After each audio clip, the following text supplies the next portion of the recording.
నమస్కారం వార్తలకు స్వాగతం. ముందుగా ముఖ్యాంశాలు. మంత్రి కోమటిరెడ్డి వెంకటరెడ్డి మీడియా సమావేశం. ఇరు పార్టీలపై ఫైర్.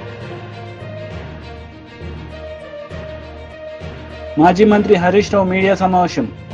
బీజేపీ కాంగ్రెస్ పార్టీలపై తీవ్ర విమర్శలు. మాజీ మంత్రి హరీష్ రావు మీడియా సమావేశం నిర్వహించారు. ఈ సందర్భంగా పలు అంశాలపై ఆయన మాట్లాడారు. 2 లక్షలను ఇచ్చినాడే బీజేపీ. 10 ఏళ్ల బీజేపీ పాలన నిరుద్యోగం పెరిగింది, పేదరికం పెరిగింది, ఆకలి పెరిగింది, వలసలు పెరిగినాయి, రూపాయి విలువ తగ్గింది, ధరలు పెరిగినాయి. పెట్రోల్ డీజిల్ 100 రూపాయలైంది, సిలిండర్ 1000 రూపాయలైంది. అదానీ అంబానీ మాత్రం ప్రపంచ కుబేర్లైంది. గరీబోడికి ఇంత గరీబోడైండు. అదానీ అంబానీ మాత్రం ప్రపంచ కుబేర్లైంది. ఇది మోడీ గారి పాలన, ఇది బీజేపీ పాలన. ఏమిచ్చింది బీజేపీ? మా గిరిజనులకు 1 పైసా పనిచేసిందా? మా దళితులకు రూపాయి పనిచేసిండ్రా? మా బీసీలకు మంత్రిత్వ శాఖ పెట్టిండ్రా? విదేశాల్లో నల్లధనం తెచ్చిండ్రా? నిరుద్యోగ యువతకు ఉద్యోగాలు ఇచ్చిండ్రా? మాటలు తప్ప ఏమి లేవు. కేసీఆర్ కట్టలేదా యాదాద్రి గుడి? మనం దేవుణ్ణి రాజకీయాల కోసం వాడినామా? దేవుణ్ణి దేవుడిలాగా చూసినాం. దేవుడు అందరి వాడు. కాంగ్రెస్ వాడు మొక్తాడు, బీఆర్ఎస్ వాడు మొక్తాడు, బీజేపీ వాడు మొక్తాడు. దేవుడికి పార్టీ ఉండదు. దేవుడు అందరి వాడిగా చూడాలి. నువ్వు పేదలకేం చేసినావు, యువతకేం చేసినావు అనేది మనం చూడాల్సినటువంటి అవసరం ఉంది. ఇవాళ కాంగ్రెస్ వాళ్ళు మేము అంగన్వాడీలో జీతం పెంచుతామన్నారు, సప్పులు లేదు. కస్తూర్బా స్కూల్ టీచర్లను రెగ్యులరైజ్ చేస్తామన్నారు, ముచ్చట నేర్పు లేదు. అన్ని మాటలే. అవుట్ సోర్సింగ్ వాళ్ళని కూడా పర్మనెంట్ చేస్తామన్నారు, దాని గురించి మాట్లాడే పరిస్థితి లేదు. అంటే ఆ రోజు ఏదో వెనకటికో సామెత ఉంటుంది, 100 అబద్ధాలు ఆడన్నా పెళ్లి చేయమన్నారట వెనకటికి. కానీ కాంగ్రెస్ వాళ్ళది ఎట్లుందంటే 100 అబద్ధాలు చెప్పు, కుర్చీలో కూర్చో, గద్దెనెక్కు. ఇది వీళ్ళకి చక్కగా సూట్ అవుతుంది ఈ సామెత. ఎన్ని 420 హామీలు చెప్పారు, 420, కానీ ఏ ఒక్క హామీ అమలవుతున్న పరిస్థితి లేదు. విద్యావంతులు, మేధావులు దయచేసి ఆలోచించండి. కుట్రలు జరుగుతున్నాయి.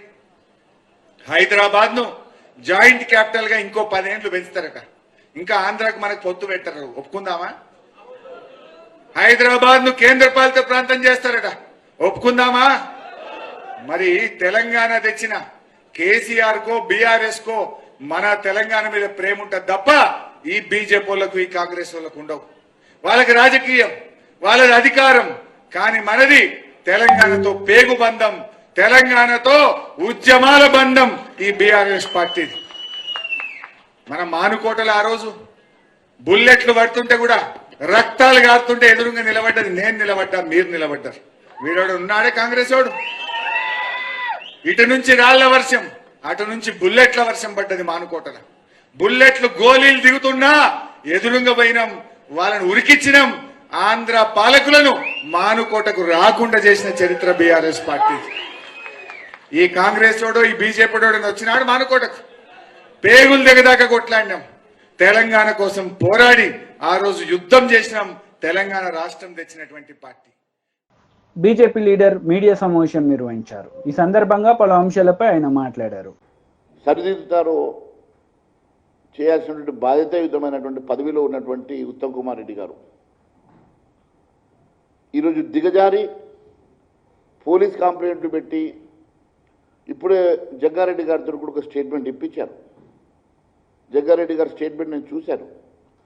నన్ను ఉత్తమ్ కుమార్ రెడ్డి గారు ఫోన్ చేసి బతిమలాడి నాతో ఒక ప్రెస్ మీట్ పెట్టమంటే నేను ప్రెస్ మీట్ పెడుతున్నానని చెప్పారు. పాపం జగ్గారెడ్డి గారికి సివిల్ సప్లైస్ మ్యాటర్లో జరుగుతున్నటువంటి అంశం మీద వారికి అవగాహన ఉంది. మీరు మంత్రిగా నేను చేసినటువంటి ఆరోపణలు, నేను సంధించినటువంటి ప్రశ్నలకు సమాధానం మీరు చెప్పాలి. నేను ఒక ప్రజాప్రతినిధిగా, భారతీయ జనతా పార్టీ శాసనసభ పక్ష నేతగా ఆధారంతో సహా నేను చాలా అంశాలని, చాలా ప్రశ్నలని సంధించి దాంట్లో జరుగుతున్నటువంటి అవకతవకలు వెలికితీస్తే వాటిని సరిచేస్తామనో లేకుంటే వారి మీద చర్యలు తీసుకుంటామనో చెప్పాల్సినటువంటి మీరు భుజాలు తడుముకుంటూ మీరే అవినీతి చేసినట్టుగా ముఖం చాటేస్తూ మీరు చేసినటువంటి పోలీస్ కంప్లైంట్ల ద్వారానో లేక అధికారులతో స్టేట్మెంట్ ఇవ్వడం వలన సమస్య పరిష్కారం కాదు అని నేను తెలియజేస్తా ఉన్నాను. మంత్రి గారు, మీరు ఏ రోజు వస్తే ఆ రోజు మీద చర్చకు సిద్ధం. నేను దానికి ముందు ఒక 4-5 అంశాలు నేను మీ దృష్టికి తీసుకొస్తా ఉన్నా. మొన్న మీరు ఇచ్చినటువంటి టెండర్స్ డేటెడ్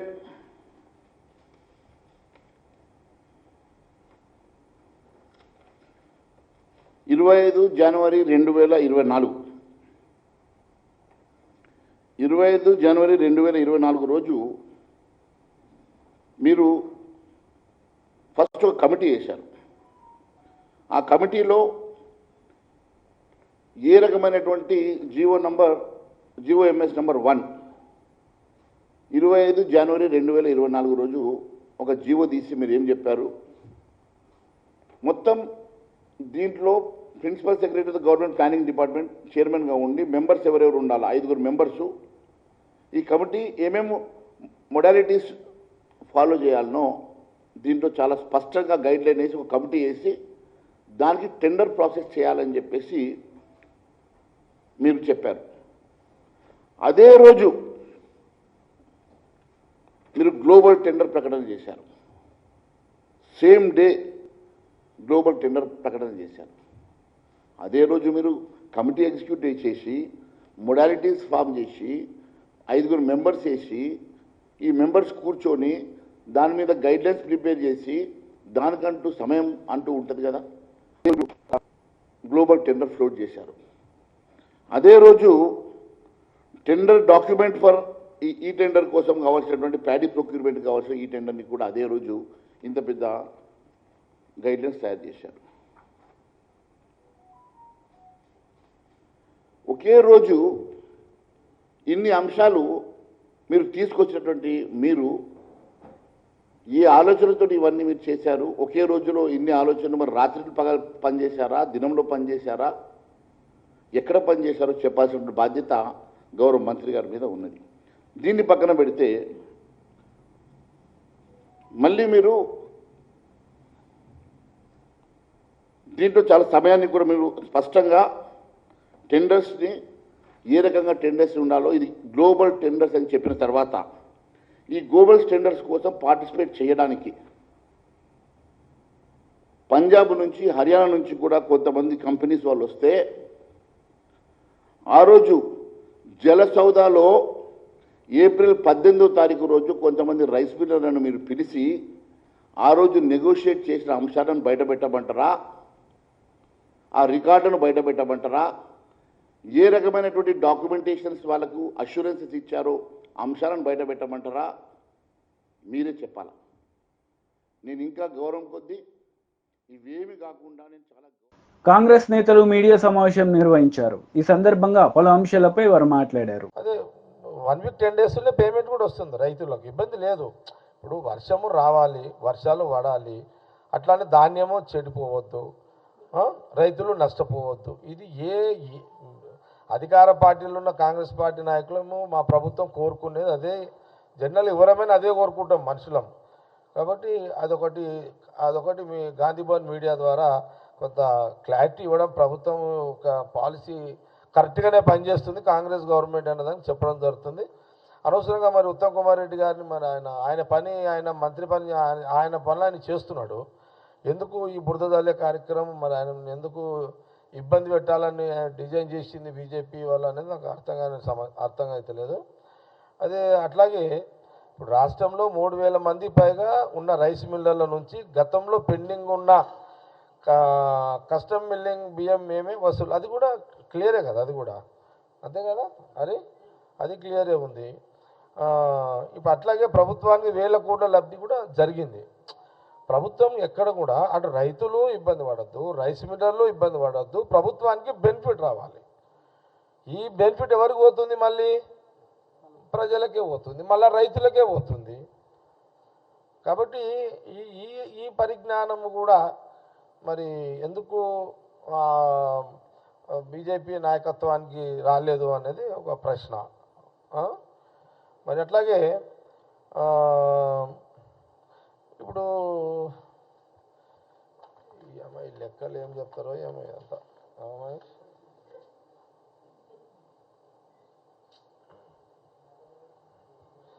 ఇప్పుడు పాపం ఇప్పుడు మరి ఎందుకు ఉత్తమ్ కుమార్ రెడ్డి గారిని మళ్ళీ బీజేపీ వాళ్ళు టార్గెట్ చేస్తుండో, Maheshwar Reddy CLP floor leader మరి ఎందుకు ఆయన టార్గెట్ చేస్తున్నాడో నాకు అర్థమవుతలేదు. మరి ఎందుకు కోపం వచ్చింది మహేశ్వర్ రెడ్డికి ఉత్తమ్ కుమార్ రెడ్డి మీద కూడా అర్థమవుతలేదు నాకు అది. ఎందుకంటే వాస్తవాన్ని కూడా ఉత్తమ్ కుమార్ రెడ్డి చాలా క్లీన్ లీడర్ కదా, వైట్ పేపర్ లాంటి వాడు ఉత్తమ్ కుమార్ రెడ్డి. వైట్ పేపర్ లాంటి వాడి మీద అదేమంటారు ఇంకు చల్లి ఆ వైట్ పేపర్ని ఎందుకు ఖరాబ్ చేయాలని మరి చూస్తున్నారు బీజేపీ నాయకత్వం, ఫ్లో లీడర్ మహేశ్వర్ రెడ్డి గారు. నాకు కన్ఫ్యూజ్ అవుతున్నాను నేను కదా. వైట్ పేపర్ మీద ఎందుకు ఇంకు చల్లుతున్నారు? ఓకే, పాయింట్ క్యాచ్ చేసిరా? వైట్ పేపర్ అంటే ఉత్తమ్ కుమార్ రెడ్డి, ఇంక్ ఎందుకు చల్లుతున్నారు? ఎందుకు మరకెందుకు వేస్తున్నారు? మరకలేని పేపర్ మీద మరకెందుకు వేస్తున్నారు? మరకలేని నాయకుడి మీద మరకెందుకు వేస్తున్నారు? మరి ఎందుకు అవసరం లేదు కదా అనేది కాంగ్రెస్ పార్టీ కొంత ప్రశ్నిస్తున్నది, బీజేపీ ఫ్లో లీడర్ని కూడా ప్రశ్నిస్తున్నది. ఇప్పుడు ఎందుకంటే చాలా సీనియర్ నా శాసనసభ్యుడు, 6-7 సార్లు ఎమ్మెల్యే గెలిచిండు, ఆనాడు ఆయన మినిస్టర్గా క్యాబినెట్లో పనిచేసిండు కిరణ్ కుమార్ రెడ్డి గారి గవర్నమెంట్లో ఉమ్మడి రాష్ట్రంలో. మరి సరే అది ఓకే, కానీ పిసిసి అయిపోయింది. కానీ ఇప్పుడు ఒకసారి పార్లమెంటు ఎంపీగా ఢిల్లీలో ఆయన పాత్ర ఏందో మనం అందరం చూసినాము. ఇప్పుడు మినిస్టర్గా major irrigation minister, civil supply విన్నారా? కాబట్టి కొంత దీన్ని కూడా ప్రజలు ఆలోచన చేయాలి. ఈ తెల్ల కాగితం ఇంకు జల్లుతున్న మహేశ్వర్ రెడ్డి గురించి ఆలోచన చేయాలనేది కొంత కాంగ్రెస్ పార్టీ చాలా చెప్తుంది. సరే, ఒకటి క్లియర్ ఏంటంటే ఇప్పుడు Maheshwar Reddy first time flow leader BJP. సరే, యాజ్ ఏ బీజేపీ ఫ్లో లీడర్గా మహేశ్వర్ రెడ్డి ఆయనకు అనుమానం రావద్దు. అనుమానం వచ్చింది, ఆ వచ్చింది ఏదో కొంత చెక్ చేసుకొని మాట్లాడితే బాగుంది. నేను ఏదో మాట్లాడాలి కాబట్టి మాట్లాడుతున్నాడు. ఓకే, అంటే ఇప్పుడు floor leader Maheshwar Reddy recognised కోసము ఉత్తమ్ కుమార్ని అటాక్ చేస్తున్నాడా తెలియదు, అది మనకు అదొకటి. ఓకే, సరే, వేరే రాజకీయ విమర్శలు వద్దు. ఎందుకంటే ultimate Congress government and Revanth Reddy CM, cabinet ministers, అందులో టీడీపీ లీడర్ మీడియా సమావేశం నిర్వహించారు. ఈ సందర్భంగా పలు అంశాలపై ఆయన మాట్లాడారు. వీరన్నిటి కారణం జగన్మోహన్ రెడ్డి తాబేదారుగా పనిచేస్తున్న జవహర్ రెడ్డి, వీళ్ళు కారణం. మేము డిమాండ్ చేస్తూ ఉన్నాం, పిన్నెల రామకృష్ణారెడ్డిని హత్యానేరం కింద అరెస్ట్ చేయాలని. ఎందుకు? శేషగిరిరావుని చంపుతానన్నాడు, తల పగలగొట్టాడు, అతను ఎక్కడో దాక్కొని వైద్యం చేయించుకున్నాడు, నిన్న వచ్చి చెప్పాడు ఇక్కడ. నేను ఈ సందర్భంగా ఏం చెప్తానంటే, అక్కడ ఉండేటువంటి ఎస్పీ ఆ మాచర్లలో, అతని పేరు రవిశంకర్ రెడ్డి ఏదో ఉంది పేరు, అతని ఆధ్వర్యంలో ఈ కార్యక్రమాలన్నీ జగన్మోహన్ రెడ్డి చేయించాడు. ఇందులో ఎవరిని అనడానికి లేదు. ముఖ్యమంత్రి డైరెక్షన్లో పల్నాడు కాదు, పొంగనూరు కాదు, చంద్రగిరి కాదు, నరసరావుపేట కాదు, అన్ని చోట్ల కూడా ఈ విధ్వంస రచన జగన్మోహన్ రెడ్డి చేశాడు. ఆయన అలాంటి నిలిపాడు. రాష్ట్రం రావణ రాష్ట్రంలా మారుతూ ఉంటే ఒక మాట లేదు, ఒక పలుకు లేదు, ఒక ఖండన లేదు, ఏం లేదు. ఆయన హ్యాపీగా అక్కడ ఆ దీవుల్లో తిరుగుతూ ఉన్నాడు. నేను ఈ ప్రెస్ మీట్ పెట్టిన కారణం ఏంటంటే, ఎస్సీ ఎస్టీ బీసీ మైనారిటీలు మా పక్షాన ఉన్నారు, మేము వాళ్ళని ఉద్ధరిస్తున్నాం అని చెప్పి అంటున్నారు కదా. ఇతని హయాంలో ఎస్సీ ఎస్టీ బీసీలు ఏ రకంగా హత్య కావబడ్డారో చూపిస్తా, చెప్తా. మొత్తం 6 హత్య కావబడ్డారు. వెలువర్తి మండలం గుండ్లపాడు గ్రామం తోట చంద్రయ్యని హత్య చేశారు. దుర్గి మండలం జంగమేశ్వరపాడు గ్రామం కంచెర్ల జల్లయ్య యాదవ్ అతన్ని హత్య చేశారు. దాచేపల్లి మండలం తంగేడు గ్రామం బత్తుల సుబ్బులు ఇతన్ని హత్య చేశారు. మాచవరం మండలం పిన్నెల్లి గ్రామం ఖాదర్ భాష ఇతన్ని హత్య చేశారు. దుర్గి మండలం జంగమేశ్వరపాడు గ్రామం ఆరెద్దుల కోట యాదవ్ ఇతన్ని హత్య చేశారు. పందింటివారిపాలె గ్రామం బైలమడుగు పిచ్చయ్య ఇతన్ని హత్య చేశారు. అంటే 6 హత్యలు ఈ పిన్నెల్లి ముఠా సోదరులు కానీ ఆ ముఠా కానీ, అంటే పిన్నెల్లి చేయించినటువంటి హత్యలే. ఆ తర్వాత దౌర్జన్యాలు, వేధింపులు అవన్నీ 10. దుర్గి మండలం జంగమేశ్వరపాడు గ్రామం ఆవుల మల్లయ్య కంచెర్ల బక్కయ్య కాళ్ళు నరికేశారండి. దుర్గి మండలం ఆత్మకూరు గ్రామం యలమంద రాజా అతని మీద దాడి చేశారు. మాచర్ల మండలం పసుపు వేముల గ్రామం దోసపాటి వెంకటనారాయణ అతని మీద తప్పుడు కేసులు పెట్టి వేధింపులు చేశారు. దుర్గి మండలం తెర్ల గ్రామం అనికిపల్లి ఎలీషాబాబు అతని మీద దాడి చేశారు. మాచర్ల మండలం విజయపూరి సౌత్ దుర్గా ప్రసాద్ అతన్ని తప్పుడు కేసులు పెట్టి వేధింపులకు గురి చేశారు. వెల్దుర్తి మండలం గండ్లపాడు గ్రామం వేముల వెంకటేశ్వర్లు అతనిపై దాడి చేశారు. మాచవరం మండలం మోర్చపాడు గ్రామం కురివేపు నరసింహారావు. మంత్రి కోమటిరెడ్డి వెంకటరెడ్డి ప్రెస్ మీట్ నిర్వహించారు. ఈ సందర్భంగా పలు అంశాలపై ఆయన మాట్లాడారు. అందుకనే భూసేకరణ సమస్య లేకుండా 1-2 చిన్న చిన్న విషయాలు ఉన్నాయి. మన రివ్యూలో దాన్ని కూడా సార్ట్అవుట్ చేయడం జరిగింది. ఈరోజు ఇంత మంచి ఔటర్ రింగ్ రోడ్డుతోనే ఆ రోజు హైదరాబాద్ అభివృద్ధి చెందింది. ఎయిర్పోర్ట్ అక్కడనే కట్టాం. ఒక ప్లాన్ ఉండాలి దేనికన్నా. ఈయనకి ఏం ప్లాన్ ఉన్నది? ఏం ప్లాన్ లేదు. ఒక్క పని చేయలే. అందుకనే ఇవాళ తుక్కు కూడగొట్టిండు. ఏం చేసిన పని ఏంటంటే మద్యం అమ్మకాలు 50,000కు పెంచిండు. మొన్న మద్యం టెండర్లు అసలు నవంబర్లో పిలవాలి, నవంబర్ కాదు డిసెంబర్ మొదటి వారంలో పిలవాలి.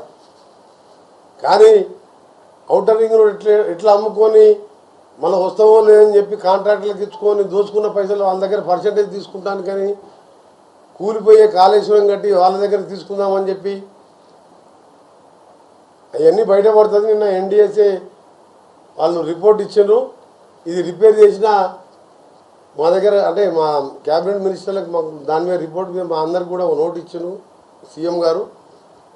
అవన్నీ కూడా మీకు కూడా ఇస్తాం ఉన్నది కదా. ఆ రిపోర్ట్ కాపీ కూడా మీకు చెప్తాం. వాళ్ళ మేధావులు జియోఫిజికల్ వాళ్ళు వచ్చి మీరు తాత్కాలికంగా రిపేర్ చేసినా ఇవి ఉంటాయని గ్యారెంటీలు. అంటే 3 డ్యాములు కొట్టుకుపోయే ప్రమాదం. 3 డ్యాములు కొట్టుకుపోయినాయి. గత ముందు కన్నెపల్లి పంప్ హౌస్ మునిగిపోయింది. డ్యాములు కొట్టుకుపోయిన తర్వాత ఈ పంప్ హౌస్లు ఏం చేసుకుంటావు? 2 లక్షల కోట్లు ఇంట్రెస్ట్ అంతా పోయిన మొత్తం పోయినట్టే కదా. ఏం మాట్లాడతారు కదా, చిన్నదానికి ఏమవుతుంది? మధ్యలో 2 పిల్లలు రిపేర్ చేయొచ్చు. అక్కడికి వెళ్ళి దేశంలో ఉన్న మేధావులందరూ వచ్చి గవర్నమెంట్ ఆఫ్ ఇండియా మేము పంపలే, మీరు తాత్కాలికంగా రిపోర్ట్ చేసినా ఉండవు, మాకు నమ్మకం లేదు అని ఖరాఖండిగా రిపోర్ట్ ఇచ్చింది మాకు. మేము చర్చించుకున్న మినిస్టర్లు అందరం మొత్తం నాష్టాన్ని పట్టించి ఇవాళ గ్రాడ్యుయేట్ ఎన్నికల గురించి ఆయన రోడ్ల మీద పోయి తీర్మార్ మల్లన్న మీద కేసులు ఉన్నాయి. ఎందుకు పెట్టిండు కేసులు? మీరు నువ్వు దోసుకున్నదంతా ఎక్కడెక్కడ దోసుకున్నావు ఆయన బయట పెడితే ఆయనని కేసుల పాలు చేసి జైలు వేసినావు. మందకృష్ణ మాదిగా మాట్లాడితే ఆయన తీసుకుపోయి లోపడేసినావు. సరే మందకృష్ణ మాది ఏ పార్టీలో ఉన్నాడు మాకు సంబంధం లేదు. ఆయనని జైలు వేసినావు. ధర్నా చౌక్ ఎత్తేసినావు. మేము ఎప్పుడన్నా పిలుపు ఇస్తే మా ఇళ్ళనే హౌస్ అరెస్ట్ చేసిన మమ్మల్ని కానీ PCC ప్రెసిడెంట్ కానీ మాలాంటి ముఖ్యుల నాయకులు బయటికి వెళ్ళనియలే. అరే నీకు చేతనైతే ధర్నా చౌక్ ఓపెన్ చేసినావు, పర్మిషన్లు ఇస్తున్నావు, ఏ ఇష్యూ టెట్ కంటే 2,00,000 రూపాయలు 2,000 రూపాయలు ఫీజు పెడుతున్నావు అని చెప్పి ఆయన బాధపడుతున్నారు. మనం వైన్ షాపుకు 1,20,000 మంది యువకులు 4-5 రోజులు మనిషికి 50,000 ఇంట్రెస్ట్ తీసుకొచ్చి 1,20,000 అప్లికేషన్లు వస్తే 2,500 కోట్ల ఆదాయం వచ్చింది రాష్ట్రానికి. మీకు సిగ్గుండాలే. వైన్ షాపుల మీద అమాయకులని 2 లక్షలు నాన్ రిఫండబుల్, కనీసం రిఫండబుల్ అన్న పెట్టాలి. 2,500 కోట్లు వచ్చింది. అసలు ఆ టెండర్ పెట్టే అవసరమే లేదు. ఈ డబ్బుల కోసం అమాయకులని తెలంగాణ యువకులకు వెళ్ళి రక్తం తాగినట్టు 2,500 కోట్లు 2,500 కోట్లు ఇవ్వాలా. ఆ పిల్లలు ఏంటంటే ఏదో ఉద్యోగాలు లేవు, కేసీఆర్ ఉద్యోగాలు చేయడం, డ్రాల షాప్ వెళ్తే సరే ఎవరికన్నా పెట్టి నడిపించుకుందామా, లేకపోతే ఎవరికైనా లీజుకి ఇచ్చుకుందామా, ఏమో బతుకు తెరువు కోసం. మరి ఏం చేయాలి? 10 ఏళ్ళు తెలంగాణ వచ్చినా వీడు ఆ మొత్తం ఆశలు నిరాశ చేసిండు. 100 ఏళ్ళు వెనకకి తీసుకుపోయాడు. హైదరాబాద్ ఇలా ఫైనాన్షియల్ డిస్ట్రిక్ట్ అన్ని ఎయిర్పోర్టు, మెట్రో ఇంత గట్టి మేము తీసుకొస్తే మొత్తం 100 ఏళ్ల పాటు కోలుకోకుండా విధ్వంసం చేస్తే అప్పుల పాలు చేసి 25,000 కోట్లు వడ్డీ కట్టాలి మీ సంవత్సరానికి. అందుకనే కేటీఆర్ గారు, హరీష్ రావు గారు నిన్న సన్నోట్ల గురించి మాట్లాడుతున్నాం. మేము చెప్పింది ఏంటి? మొత్తం కూడా హాస్టళ్ళకి కానీ రేషన్ షాప్ పేదవాళ్ళకి ఇచ్చే బియ్యం ఎక్కడైనా సన్న ఓట్లకే సన్న బియ్యంతోనే మేము వాళ్ళు తినాలి. ధనికులే కాదు పేదవాళ్ళు కూడా క్వాలిటీ అన్నం తినాలి అని చెప్పి మేము ఉచితంగా ఇచ్చే హాస్టల్లో పెట్టి కానించి అన్నీ కూడా రేషన్ షాపులో. అందుకని దానికి ఇస్తానని చెప్పినది తప్ప మేము దొడ్డు ఓట్లకి ఇస్తామని ఏమని చెప్పలే. ఒక స్టార్ట్ చేస్తున్నాం, ఒక స్టెప్. దీని తర్వాత ఇస్తాం. మొత్తం నువ్వు అప్లకాలను చేసి 26,000 కోట్లు మా ప్రభుత్వం వచ్చిన 3.5 నెలలే. ఈ 2 నెలలు ఎలక్షన్ కోడే ఉంది. రాష్ట్ర ఆదాయం లేదు. ఎన్నికలప్పుడు ఎవరు కూడా కొత్త పరిశ్రమలు కానీ ఏముండదు. రేపు 6th, 7th, 8th కూడా నేను, శ్రీధర్ బాబు గారు, ఇంకా కొంతమంది ఉన్నత అధికారులు అమెరికా పర్యటన కూడా పోతున్నాం. అక్కడ కొంత పెద్ద పెద్ద కంపెనీ వాళ్ళు వచ్చి తెలంగాణలో ఇన్వెస్ట్ చేయాలి హైదరాబాద్లోని. దాంతోపాటు ఈ తెలంగాణ తెలుగు అసోసియేషన్ సిఆర్టీలో జరగబోయే 25th, 26th జరగబోయే 7th కన్వెన్షన్ కూడా చీఫ్ గెస్ట్గా ఈరోజు నైటు అంటే రేపు ఎర్లీ మార్నింగ్ 4 గంటలకు నేను కూడా అమెరికాకు పోతున్నాం 2 days కోసం. మళ్ళీ 27th రోజు నైట్ వాపసు రావడం జరుగుతుంది.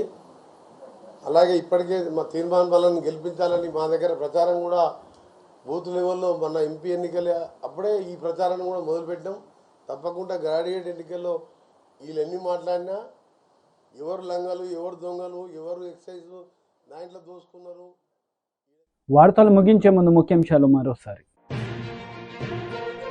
మంత్రి కోమటిరెడ్డి వెంకటరెడ్డి మీడియా సమావేశం, ఇరు పార్టీలపై ఫైర్. మాజీ మంత్రి హరీష్ రావు మీడియా సమావేశం, బీజేపీ కాంగ్రెస్ పార్టీలపై తీవ్ర విమర్శలు. ఈ వార్తలు ఇంతటితో సమాప్తం. తిరిగి ప్రసారమయ్యే వార్తల్లో మళ్ళీ కలుద్దాం. అంతవరకు సెలవు. నమస్తే.